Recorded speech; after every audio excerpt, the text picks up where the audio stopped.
Listen, for those of you that are going through, for those of us that are waiting on His promise, understand God has not forgotten you. When times get tough, you got to look up to heaven and encourage yourself and say, shall. When He got the disciples, this is what He did. He got fishing. All right? One place, the Bible said they were casting their net. Another place they said they were cleaning their net. And then another place they said they were mending their net. Casting, cleaning, and mending. Now, if you're a fisherman, you got to know how to cast a net. If you catch fish, you got to know how to clean the net. And if you catch a lot of fish, you got to check the net and mend it. Is that all right?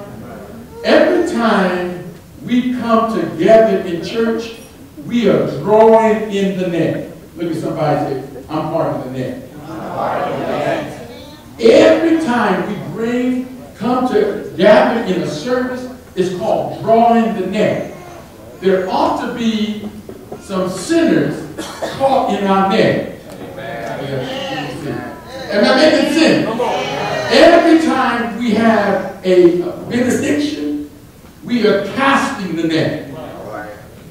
We send you into the communities around us, into your neighborhood, and then at 11 o'clock, we draw it back in.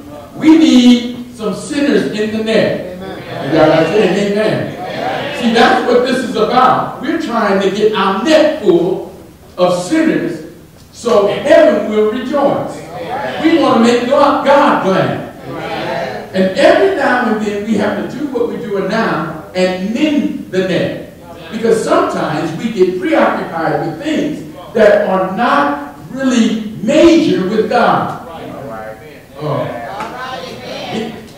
You know what? He doesn't care about our tribulation. He doesn't care about our trouble. Because He's going to keep us in our tribulation. And He's going to keep us in our trouble. Anything that God promised that He would do, the only one who's worrying is you. He is not a man that He should lie. If God promised to do a thing, then we ought to celebrate that it's going to get done. It may not be done right now, but it's going to get done. And so we ought to be about what God wants us to do. For those of us that are waiting on His promise, understand God has not forgotten you. When times get tough, you got to look up to heaven and encourage yourself and say,